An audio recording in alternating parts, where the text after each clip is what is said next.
Bonjour, c'est Samira Fall, artiste slameuse écrivaine. Vous êtes sur le vrai mag avec Mamo Hits.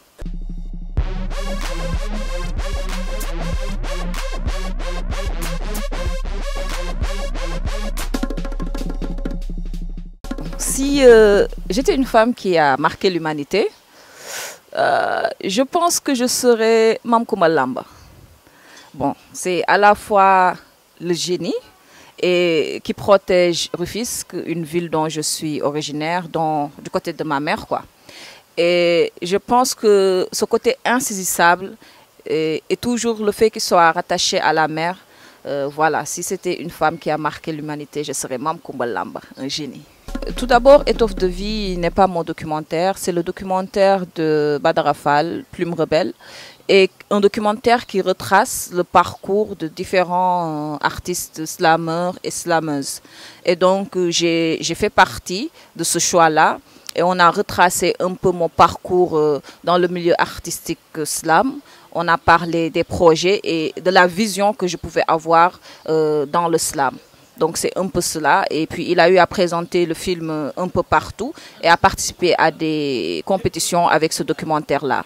Cela a été vraiment une très belle expérience et aussi quelque chose de palpable, hein, un documentaire sur le slam ici au Sénégal, en Afrique de l'Ouest. C'est quelque chose vraiment dont on a besoin pour les générations futures et les autres personnes qui veulent faire le slam et qui ont besoin vraiment de mieux connaître le milieu.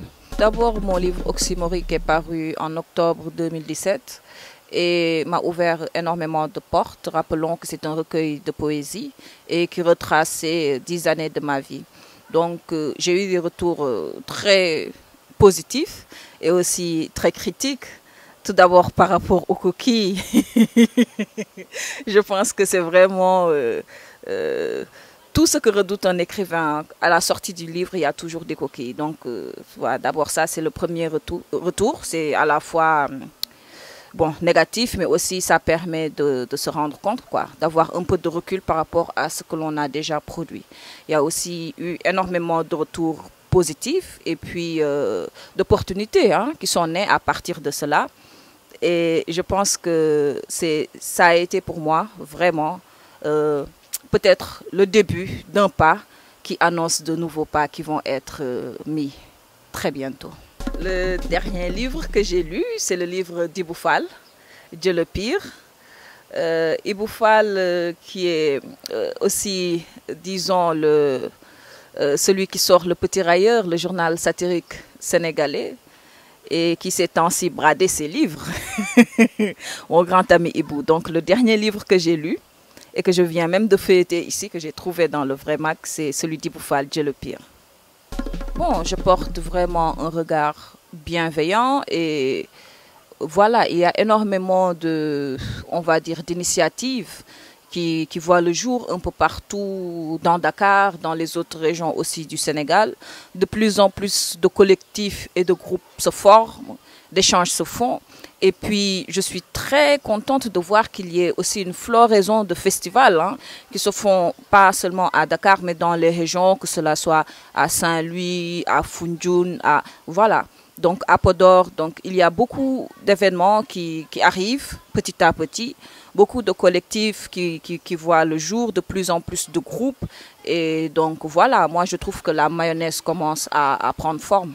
Bon oui, je suis féministe parce que je suis pour l'égalité des droits, hommes, femmes, enfants. Donc je pense qu'actuellement nous sommes à l'ère où on doit se battre. On doit se battre pour au moins essayer d'accéder à un idéal de vie. Tu vois, ces derniers temps, il y a eu énormément de problèmes qui ont refait surface et qui ont donné recours à des lois qui ont été voilà, votées et tout. Mais peut-être cela parce que ça existait depuis très longtemps. Mais maintenant, avec les réseaux sociaux, les avancées technologiques, l'information est devenue beaucoup plus accessible. C'est pour cela, je pense que chaque personne dans le domaine dans lequel hein, il évolue doit pouvoir se battre pour que tout le monde puisse être égal, parce que tout le monde n'est égal dans ce monde-là. Je pense que si j'étais une spécialité sénégalaise, je serais pain, thon, mayonnaise. Parce que j'adore ça. Au petit, je peux manger ça, petit déjeuner, déjeuner, goûter le soir, pain, thon, mayonnaise. Ah, j'adore. Les difficultés que je rencontre en tant que femme, je ne sais pas trop parce que bon, je ne me pose pas forcément la question et quand j'arrive en tant qu'artiste dans ma tête, hein, pas artiste homme, femme, j'arrive en tant qu'artiste. Euh, oui, bon, j'ai peut-être la chance d'être dans une famille où ma mère est vraiment celle qui me pousse le plus, qui me booste et qui me conseille. Donc, je retrouve énormément de soutien auprès d'elle et elle m'influence également beaucoup. Elle m'inspire. Sa force de caractère, son ouverture d'esprit m'inspire.